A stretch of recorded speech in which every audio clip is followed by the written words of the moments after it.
Good morning, friends. I am Avinash Ghurpade. I have taught you a poem, Song of the Road, composed by Walt Whitman. Actually, I have recorded two videos for the same poem.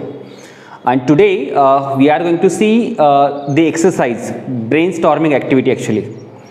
So, this is very simple. Before going to explain this in a portion, you need to take out your notebook, pen, pencil, whatever you want, and be very ready with your textbook. Okay, so open poem and see the brainstorming exercise. Let's see the first question. Pick out the lines showing that the poet is prepared to enjoy every moment of his journey. Actually, Song of the Road, it is a metaphor for Song of the Life. Okay, so that song is not only for road. Actually, poet wanted to say कि this is a song for life. तो यहाँ ये पहला question बहुत important है कि poet is prepared to enjoy every moment of his journey. तो उसकी लाइफ की जो जर्नी है उसको एंजॉय करने के लिए पोएट पूरी तरह से प्रिपेयर्ड है. तो वो पोएम के कौन से लाइन में इंडिकेट हुआ है ये हमें देखना है. कितना सिंपल सा क्वेश्चन है. हम सीधा पोएम के तरफ जाते हैं. आपको भी पेन पेंसिल लेके वो चीज़ें नोट डाउन करना है डियर फ्रेंड. चलो मैं आ चुका हूँ poem. This is a poem. जब मैं पहली लाइन पढ़ता हूँ इसकी, afoot and light hearted I take to the open road. So I am quite light hearted. I am very happy actually while walking on the road of a life. तो ये पहली line भी मुझे indicate कर रही है कि here is also poet enjoys the movement. यहाँ पे भी पोएट जो है मूवमेंट को एंजॉय कर रहा है. तो ये पहली लाइन अपने आंसर में आ सकती है, मतलब आएंगी. You need to note down. Then coming to the second, healthy, free and the world before me. Actually healthy and free, the world before me. The entire world is open for me actually, and I need to enjoy the world only. तो ये भी हमें बता रहा है कि poet इस line में भी इंजॉय कर रहे हैं. तो point line number 1, line number 2 will be the answer of your question. Note down. Coming to the third line, see here.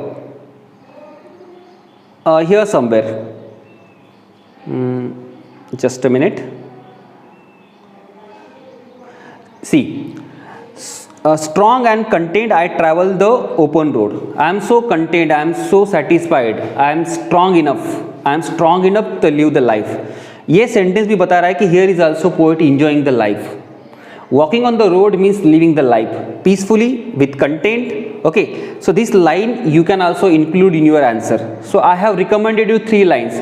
Probably you can write more than 3 lines if you want so. Okay, so it is up to you. So this is for your homework. Coming to the next exercise. Okay, I think I have done with this question, first one. Second question is quite interesting. You can easily answer. By all delicious burdens, the poet means. तो all delicious burden का मतलब क्या है, poet का मतलब क्या है, poet क्या कहना चाहते हैं. इसके लिए we have 4 options here. Let's see A, B, C, D. So if you understand my poem very well, or if you have gone through my poem, you can easily identify the answer. Let's see. Luggage heads? No, there is no luggage. The food he carries? No, not at all. The stress he bear during the travel? Not, absolutely not. Sweet memories of the past is the answer, because I have already explained you that delicious burdens means sweet memories. Okay, this is a paradox actually in the poem. I have already explained you. So answer 4 is the correct. Option D is the correct, and you can easily identify. Coming to the next question. The poet is a person who is free from all inhibitions. Inhibitions means barriers, means restrictions. Note down the lines, words. Inhibitions, all the barriers of a life, all the restrictions of a life. जीवनाचे सगळे बंधन, life की सभी तरह की restrictions को. See, the poet is a person who is free from all barriers. Discuss how the concept of a freedom is expressed in the poem. तो freedom का कॉन्सेप्ट इस पोएम में किस तरह से एक्सप्लेन किया गया है ये आपको एक्सप्लेन करना है. मुझे बहुत बार लगता है कि ये क्वेश्चन बहुत ज़्यादा इंपॉर्टेंट है. शायद मैं स्क्रीन पे वो आपको पढ़ा सकता था, but it will take time, थोड़ा सा प्रॉब्लमेटिक भी होगा. तो I will send you personally on your group, WhatsApp group, answer of this question. Okay, और you can write your own answer also. तो ईजी है, इसमें बहुत सारी चीज़ें इंटरेस्टिंग बताई गई है. Coming to the next actually question. This question is also very interesting और बहुत easy है, आप फटाफट चुटकियों में सॉल्व कर लोगे इसको. Following are the activity of the poet related to his journey on the road. Divide them into two parts. Activities the poet will practice and activity he will not practice. तो यहाँ कुछ sentences दिए गए हैं my dear friend, options दिए गए हैं. आपको डिसाइड करना है कि poet will practice this activity और नॉट. तो इसमें कुछ जो स्टेटमेंट दिए गए हैं, क्या पोएट वो कर सकते हैं या पोएट वो नहीं करेंगे, ये तो हम पोएम को जज करके ही इसको आंसर दे सकते हैं. तो आपको लिखना क्या है, बहुत ईजी आंसर इसके. फॉर एग्जाम्पल अगर वो प्रैक्टिस करते हैं तो आप पी लिख के रख दीजिए, मतलब प्रैक्टिस लिख लीजिए इसके सामने, इस आंसर के सामने. या फिर आप दो ग्रुप में डिवाइड कर लीजिए, प्रैक्टिस नॉट प्रैक्टिस, ऐसे दो, बीच में एक लाइन दे दीजिए. अभी ये इसको पढ़ लेते हैं और आप खुद भी आंसर बताइए मुझे, because I have taught you this poem very well. तो पहला है walking along the road through he does not know where it reaches. तो वो ऐसे रोड से जा रहा है because he don't know the path, he don't know the road, कि वो कहाँ जा रहा है. क्या ये स्टेटमेंट, अगर ऐसा कुछ रोड रहा तो poet would prefer to walk on it. Yes definitely वो प्रिफर करेंगे, क्योंकि हमारे पोएम में भी वो सेंटेंस दिया गया है, whenever it goes, कहीं पे भी जाता है लेकिन वो उस लाइफ के जो वो रोड है उसको फॉलो करेंगे. तो इस सेंटेंस के सामने सिर्फ आपको क्या लिखना है, प्रैक्टिस. क्या लिखना है, प्रैक्टिस. या फिर वो प्रैक्टिस के ब्लॉक में वो आएगा, टेबल में वो आएगा. Next, complaining about the discomforts during the journey. आपको क्या लगता है, poets complaints about the discomfort, do you think so? No. In the entire poem, poet is not worrying about discomfort, complaints, libraries, indoor complaints. ये किसी चीज़ के लिए वो complaint नहीं करते. इसका मतलब ये सेकंड में क्या होगा, complaint about discomfort during journey, not practice. इसका आंसर क्या रहेगा my dear friend, not practice. ये postponing the journey, do you think so poet postpones the journey, postpone the plan? I don't think so, because no postponed is the word used in the poem. ये आपको भी पता है. तो आप क्या लिखेंगे इसके सामने, आप डेफिनेटली लिखेंगे not practice. Next, praying for good fortune. So this is quite easy actually, because the sentence is given in the poem. Poet is not worried about fortune. Poet is never sick about fortune, because poet himself believe that I have a very good fortune. So I don't think so. Praying for good fortune will not be practiced by the poet. Next, carrying the fond memories of the good people. Yes, this can be a true, that the delicious burden. Poet used the word delicious burden, means sweet memories. He want to carry the sweet memories of a life. तो definitely इसके लिए वो participate करेगा, carrying the fond memories of good people. मैं next आगे जाके देखना चाहता हूँ. Creating contacts with famous and influential people. I don't think so famous and influential people, people want to connect it with them, because he want to live from all constellations. ये सभी तरह के constellation से वो दूर रहना चाहता है. मतलब it's a group of a people. Influential people से तो ऑब्वियसली वो दूर रहना चाहता है, वही हमारी पोएम भी बोलती है. तो this will not be practised by the poem. Which one, create contacts with famous and influential people. कितना इजी आंसर इसका. आपने कभी खुद से देखा ही नहीं होगा उसका ब्रेन स्टॉर्मिंग एक्सरसाइज. अगर आपने देखा होगा तो ये तो फट से आ गया सर, हमने आपकी पोएम हमने ऑलरेडी पढ़ ली है और बाद में इसके आंसर तो हमें आ रहे हैं. शायद एक दो क्वेश्चन बहुत प्रॉब्लमेटिक हो सकते हैं, तो मैं आपको व्हाट्सएप ग्रुप में वो दे दूंगा. आगे, striving to achieve high and bright success. I don't think so that poet was seeking for to achieve a good success. Poet is running behind success. I don't think so. Poet want to live a life peacefully with content. तो इसके लिए भी not practice आएगा. Then reflecting and developing his own self. Reflecting and developing his own self. वो just a minute. Reflecting and developing his own success. So he always work for himself. He never expect from other. ये भी हमने poem में देखा है. So this statement is applicable for the poet. This statement we can apply to the poet. So this is practice actually. Okay. There is a one more point that I want to convey you, G. Have I told you this is not practice? Yes, this is absolutely not practice, G. Okay, so I bit confused actually, that's why I clarify the same. Now coming to the next question, right down the straight, ये ऊपर का question हो चुका है, easy है, आप note down कीजिए आपके नोटबुक में. Write down the traits the people exhibit through following line, one is done for you.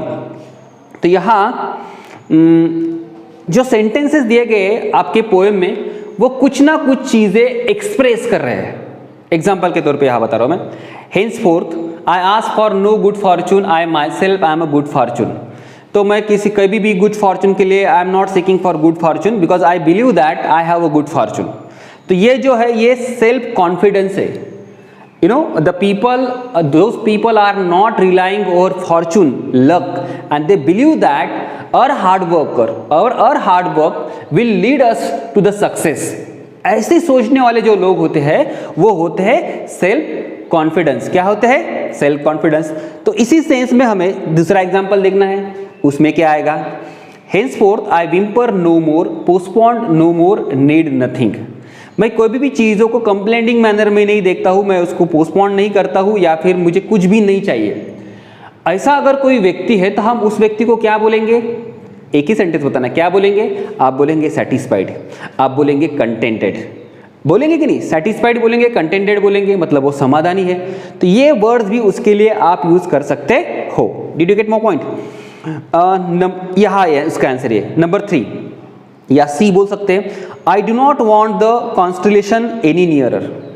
मुझे I don't want a group of people, influential people. I don't want number of peoples because I don't want to be live around people. तो ये sentence के लिए कौन सा word use करेंगे? There are so many words in English but I have chosen 1 or 2 words like alone. Poet want to be live their life alone probably. और दूसरा words मेरे पास होता है unique. Poet is a unique that he don't want to be in a crowd. तो unique भी word उसके लिए आ सकता है. आइसोलेटेड भी वर्ड है. यूनिक या अलोन आप वर्ड इसके लिए लिख सकते हो. पॉइंट नंबर सी के लिए spelling you need to check it out. You can use mobile dictionary also. Don't write wrong spelling. Okay, then I swear it is impossible for me to get rid of them.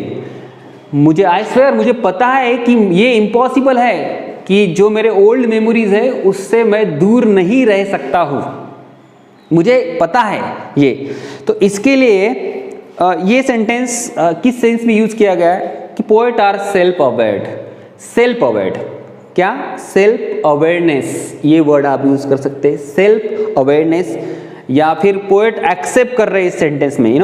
Acceptance भी लिख सकते हैं इसके लिए. Acceptance, बहुत बार हम खुद को एक्सेप्ट ही नहीं करते. Acceptance is very important. We never accept our loo falls, our faults. तो यहाँ एक्सेप्टेंस भी है. Then I am filled with them, I will fill them in return. तो गुड मेमोरीज से वो फील्ड है और मैं उनको रिटर्न भी करूँगा, मतलब उसी से. तो यहाँ जो सेंस आएगा वो है सेंसिटिविटी, या फिर I have written few more example. Kind hearted, sensibility या फिर रिस्पॉन्सिबिलिटी. तीनों में से कोई भी एक वर्ड वहाँ लिख लो या फिर 2 वर्ड लिख लो ऑप्शन करके. काइंड हार्टेड, सेंसिटिव और रिस्पॉन्सिबल, ये वर्ड्स आप इसके लिए यूज कर सकते हो. ओके, तो ये भी एक्सरसाइज यहाँ कंप्लीट हो चुकी है. शायद हमारा ये लास्ट एग्जाम्पल था. नेक्स्ट हम इसको देख लेते हैं. Express your views regarding the above line. The poet has used many describing words such as healthy in this poem. Make a list and classify them as. Okay, तो poem में there are some descriptive words in the poem, across poem. उसमें इस theme को लेके कुछ words आपको निकालने हैं. For example for the world. तो वर्ड के लिए क्या ये यूज किया गया, डिस्क्राइबिंग वर्ड यूज किया गया, यहाँ लिखना है. फ्री वर्ड वहाँ यूज किया गया वर्ड. तो adjective is free use for word. तो आप फ्री लिख सकते हैं वर्ड के लिए. खुद के लिए क्या यूज किए गए वर्ड्स वहाँ? For himself. मुझे पता है मेरे बहुत सारे वर्ड्स है. एक तो लाइट हार्टेड है, स्ट्रांग है, कंटेंट है. ये सब वर्ड यूज किए गए हिमसेल्फ, मतलब पोएट खुद के लिए यूज किए गए. Light hearted, strong, content. Then for the road के लिए क्या यूज किए गए? Long road, brown road, open road. ये सब एडजेक्टिव्स यूज किए गए. आपको पता ही है, बहुत इजी है. इसके अलावा भी कुछ एडजेक्टिव्स दिखते हैं तो you can right it down. तो ये भी क्वेश्चन हमारा हो गया है, बहुत ज़्यादा इजी है, इसलिए मैं बहुत ज़्यादा एक्सप्लेन करने के पीछे नहीं लग रहा हूँ। देन हम इसको समझने की कोशिश करते हैं। This is completely a theoretical portion. I have already taught you in the poem poetry section. When I taught you the poem, read the expression old delicious burden. A burden cannot be delicious. The poet has used this combination of words express that he has many sweet memories of the people and places which would like to remember forever. The poet has used seemingly contradictory. This statement is very important. Seemingly contradictory.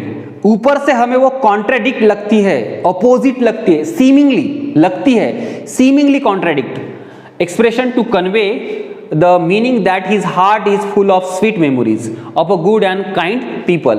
Though he wants to be free from any type of attachment, he wants to cherish these sweet memories in his heart forever. अब ये delicious burden नाम का एक word use किया गया है. How can be a burden delicious, my dear friend? You know, delicious things cannot be burden, and burden cannot be a delicious. Did you get my point? Outwardly, seemingly, these two words looks contradictory, but it makes sense. It makes sense, okay?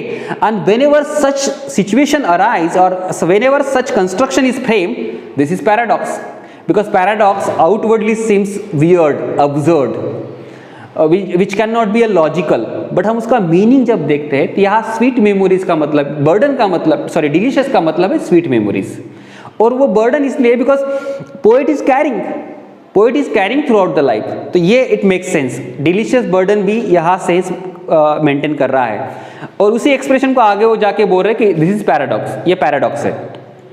The expression contains opposite idea that makes seems absurd, absurd मतलब strange और unlike, वो like नहीं दिख रही है, although it may be true, this is called paradox, इसीलिए उसको paradox बोलते हैं. मैं नेक्स्ट एक्सरसाइज पे जा रहा हूँ. The road in the poem does not mean only the road to travel. The poet wants to suggest the road of a life, explains the metaphor with the help of the poet. वो title, वो poem के title में ही metaphor है, song of the road. तो वो metaphor को explain करने के लिए बोल रहे हैं कि कैसे मेटाफोर है उसमें. So I will give you the explanation on your WhatsApp group. Next, free verse. ये क्वेश्चन फ्री वर्स के लिए है, and the entire explanation is given for free verse. What is free verse, यही बताया गया है, आप खुद से भी पढ़ सकते हो. I will explain you few things about free verse. You know, free verse means writer, poet has a freedom to write the poem without having any sort of restrictions of rhymes, restrictions of meter, there is restrictions of choosing word, so there is no restrictions, that is why it is called free verse. इसलिए आपको इस poem में rhyming words नहीं दिखेंगे, metre नहीं दिखेगा, इसलिए वो फ्री वर्स है. तो फ्री वर्स में don't waste your energy in order to search the rhyming scheme, तो नहीं मिलेगी आपको. नेक्स्ट, वही चीज़ें यहाँ बताई गई है, फ्री वर्स के बारे में बहुत सारी इंफॉर्मेशन यहाँ दी गई है. ओके, तो आपको ये चीज़ें खुद से भी पढ़ना है.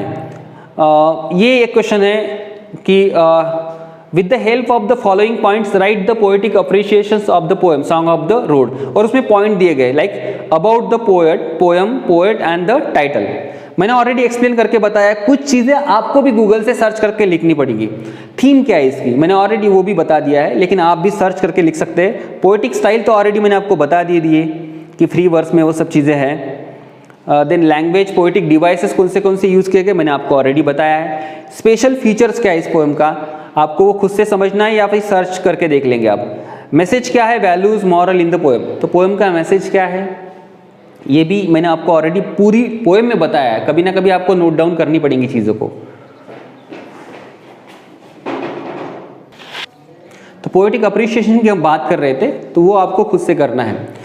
Probably there are 1 or 2 left questions that कि वो हाँ थोड़ा सा प्रॉब्लम आपको जा सकती है. तो I'll give you the explanation on WhatsApp group, and the most of questions I have already explained you, okay, on the screen. So it is your work. Note down all the details on the notes in your notebook, and I'll check your notebook also. If you have any query, you can ask me on my personal WhatsApp number. Okay, be ready for that. This is for today. Thank you so much. Thanks a lot.